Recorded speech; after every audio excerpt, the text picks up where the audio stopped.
গ্রামে রান্না বান্নার কোনো জায়গা নেই, কোনো বাসনপত্র নাই। আজকে আমরা বঙ্গখানা করে তাদেরকে খাওয়া দাওয়া করছি। কতদিন পারবো জায়গা ধ্বংস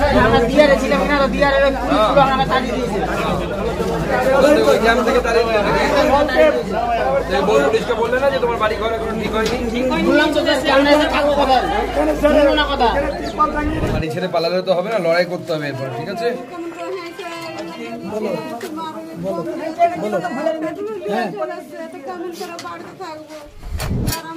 জমি বিক্রি করেছে অপারেশন করাবো, সব দিয়ে সব চলে গেছে।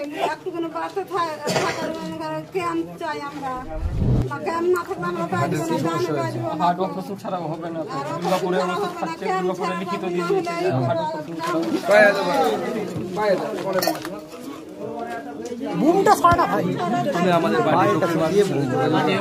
আমি দিল্লি থেকে বিনা পয়সায় বা কলকাতা থেকে বিনা পয়সায় অপারেশনের ব্যবস্থা করে দেবো।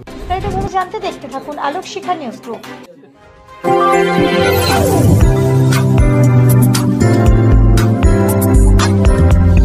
তারপরে ক্যাম্পে ফেরার পর জোর করে পাঠিয়ে দেওয়া হয়েছে, বলছে যাও, সব ব্যবস্থা স্বাভাবিক আছে। যান বাড়ির ভিতরে গিয়ে দেখুন, ঘরের ভিতরে গিয়ে দেখুন। মমতা বন্দ্যোপাধ্যায়ের পরিবারের কোনো লোক ওই ঘরে থাকতে পারবে এক রাত? মমতা বন্দ্যোপাধ্যায়ের পরিবারের লোক মানুষ, আর এরা মানুষ না, এরা গরিব বলে এদের কোনো জীবনের দাম নেই। মমতা বন্দ্যোপাধ্যায় ভাইপোকে পাঠাক, ক্ষমতা থাকলে এক রাত থেকে যাক এই ঘরের মধ্যে। কাজ পড়ে আছে, সব পুড়িয়ে দিয়েছে, ভেঙে দিয়েছে, ভয়ঙ্কর পরিস্থিতি। রাজ্য চালাচ্ছেন না, ফাজলামও করছেন মুখ্যমন্ত্রী, নাটক করছেন নাকি? বেশি দিন চলবে না কিন্তু এই নাটক। ওনার পরিবারের যদি কেউ সেখানে থাকতে পারে, রাত কাটাতে পারে, তাহলে এরাও কাটাতে পারে। আমি বলছি হ্যাঁ, কাটাতে পারবে। একজনকে পাঠান না ওনার পরিবারের, অনেক তো আছে, কে কাটিয়ে যেতে পারে এখানে। ওনার স্থানীয় বিধায়ককে পাঠান, তাকে এক রাতে এই ঘরের মধ্যে থাকতে পারে। একবারের জন্য অন্তত যেটা বলা হচ্ছে যে একবারের জন্য অন্তত তিনি ইয়েতে কেউ না কেউ এখানে যে না গেলে একবারের জন্য অন্তত পাগল একটা উন্মাদ, বয়স হয়ে গেছে, বুড়ো 72 হয়ে গেছে, তাও এখনো পর্যন্ত এইসব করে যাচ্ছে। রাজ্যপালের অফিসের সাথে কথা বললাম, যে সেই অফিস থেকে তো পরিষ্কার বলা হলো, এই যে মুর্শিদাবাদের এই যে দাঙ্গা, এই দৃশ্য দেখে যাওয়ার পর রাজ্যপাল ঘুমোতে পারেননি। রাজ্যপাল এই দৃশ্য দেখে মমতা বন্দ্যোপাধ্যায়ের জন্য আজকে হিন্দুদের যে অবস্থা, উনি বলছেন আমাদের এই দেশে, স্বাধীন দেশে এরকম ঘটতে পারে, এটাতেই তিনি অসুস্থ হয়ে পড়েছেন, মানসিকভাবে বিপর্যস্ত হয়ে পড়েছেন মহামহিম রাজ্যপাল এখান থেকে ঘুরে যাওয়ার পর। উনি কমান্ড হসপিটালে ভর্তি আছেন, আশা করি কালকে উনি ছাড়া পাবেন। ব্লকেজ আছে হার্টে, কিন্তু ব্লকেজ আগে থেকে ছিল। উনি পুরো এই ঘটনা দেখে, হিন্দুদের উপর অত্যাচার দেখে, বাড়ি ঘর ভাঙা দেখে আমরা সত্যি মানে রাজ্যপালও, আমরাও যে অবস্থায়, রাজ্যপালও সেই অবস্থায়। তারা রাজ্যপাল একদম মানে ভেঙে পড়েছেন যাকে বলে, সেই জন্য আজকে তাকে হসপিটালে ভর্তি হন। শত্রুঘ্ন সিনহা না এই রাজ্যে থাকেন, না এই রাজ্যের ভাষা বোঝেন, না এই রাজ্যের কালচার বোঝেন। বিহার থেকে ধরে এনে তাকে এখানে বসিয়ে দিয়েছে, সে রাজ্যপালের বিষয় কি বুঝবে?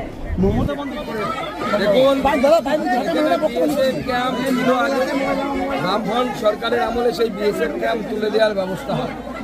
যতদিন বিএসএফ ক্যাম্প ছিল এই এলাকা অত্যন্ত শান্তিপূর্ণ এলাকা ছিল। আমার বিশ্বাস বর্তমান পশ্চিমবঙ্গ সরকার এই কেসের সেন্সিটিভিটি দেখে, সংবেদনশীলতা দেখে, এখানকার সাধারণ মানুষের দাবিকে সম্মান জানিয়ে এখানে বিএসএফ ক্যাম্পের জন্য আবেদন করবে। প্রয়োজনে আমরা কেন্দ্র সরকারের সাথে কথা বলে বিএসএফ ক্যাম্প প্রতিষ্ঠা করার ব্যবস্থা করব। কিন্তু শুরুর কাজটা, অর্থাৎ শুরুতে ইনিশিয়েট করতে হয় ব্যাপারটা, এটা রাজ্য সরকারের তরফ থেকে করতে হবে। কারণ এই রাজ্যের প্রশাসনিক প্রধান হচ্ছে মমতা বন্দ্যোপাধ্যায়, জেলার প্রশাসনিক প্রধান হচ্ছে ডিএম এবং এসপি। তো আমি ডিএম এসপির কাছে আবেদন করব, সাধারণ মানুষের সুরক্ষাকে গুরুত্ব দিয়ে তারা বিএসএফ ক্যাম্পের ডিমান্ড নিজেদেরকে স্ট্রং থাকার জন্য বলেন, কি প্রশিক্ষণের কথা বলেন? ওনারা জানেন, ওনারা কি করতে হবে জানেন।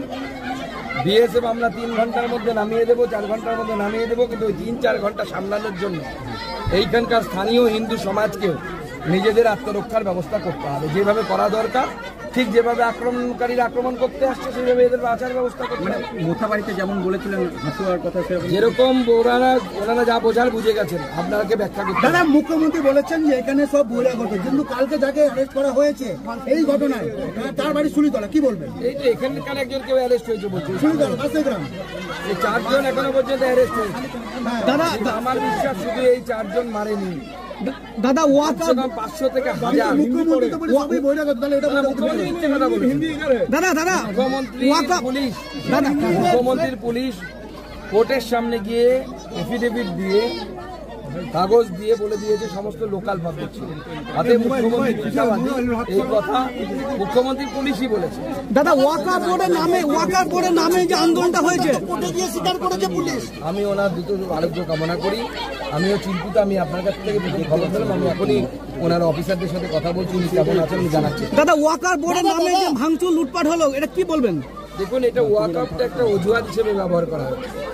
এর আগেও এর আগে হয়েছে মুর্শিদাবাদে কাটরা সিএনএ হয়েছে, কাটরা মসজিদ নিয়ে একসময় হয়েছে 1988 সালে, তার আগে 80 সালে একসময় দাঙ্গা হয়েছে, সাংসদ খলিলুর রহমানের বাবা তাতে যুক্ত ছিল, সব দাঙ্গাকারী লোক তো এরা। সাথে আমরা আছি, আমরা তাদের পাশে দাঁড়াবো। শুধু তাই নয়, তাদের যে দাবি সেই দাবি উপযুক্ত জায়গায় পৌঁছে দেওয়া, বিএসএফ ক্যাম্পের দাবি, সেই দাবি উপযুক্ত জায়গায় পৌঁছে দেওয়ার দায়িত্ব আমার। দাদা জঙ্গিপুর এসডিপিওর পিস্তল ছিনতাই হয়েছিল, সেটা জেলা পুলিশ কোর্টে স্বীকার করেছে। এই ব্যাপারটা কিভাবে বলছেন? এখনো কি উদ্ধার হওয়ার খবর কিছু আছে আপনাদের? যার বিষয়ে একজন এসডিপিওর বন্দুক ছিনতাই হয়ে যাচ্ছে, কেন? কারণ সেই বন্দুক চালানোর ক্ষমতা তাকে দেওয়া হয়নি। মমতা বন্দ্যোপাধ্যায় বলে দিয়েছেন এদের উপর গুলি চালানো যাবে না। সেদিন যদি এসডিপিও থেকে শুরু করে অন্যরা তারা যদি ফায়ার করতে, তাহলে পরে এত বড় দুটো মানুষের জীবন যেত না। এই যে দুটো মানুষের জীবন চলে গেল, হরগোবিন্দ দাস এবং চন্দন দাস, আর বাকিরা পালিয়ে বেঁচেছে, নাহলে পুরো পরিবারকে মেরে দিত। দাদা হিন্দুস্তানে হিন্দু পালাতো, কি বলবেন? এই তো মমতা বন্দ্যোপাধ্যায়ের এগিয়ে বাংলা মডেল, এনজয় করুন। যখন এরকম লোককে ভোট দেবেন এরকমই হবে। আপনি কি গাছ লাগাতে ভালোবাসেন? বিভিন্ন দেশি বিদেশি ভ্যারাইটিস ফুল এবং ফলের গাছ খোঁজ করছেন? তবে আর দেরি না করে চলে আসুন মা মিনতি নার্সারি এবং বোটানিক্যাল গার্ডেনে। পরিচালনায় সুমনা নাথ। আমাদের ঠিকানা কমল কুমারী দেবী মডেল স্কুল মোড়, রঘুনাথগঞ্জ, মুর্শিদাবাদ। মোবাইল নাম্বার 8348857572 অথবা 9732447572। স্বপ্না কম্পিউটার, যেখানে আপনি পাবেন একই ছাদের তলায় বিভিন্ন নামি দামি branded computer, desktop, laptop, keyboard, printer, সিসিটিভির মতন আরো অনেক কিছু। তাই আর দেরি না করে আজই চলে আসুন আমাদের ঠিকানায়। স্বপ্না কম্পিউটার, রঘুনাথগঞ্জ বাস স্ট্যান্ডের বিপরীতে, মুর্শিদাবাদ। অথবা বিশদে জানতে আজই কল করুন 9735388488 বা 9732844398 এই নাম্বার।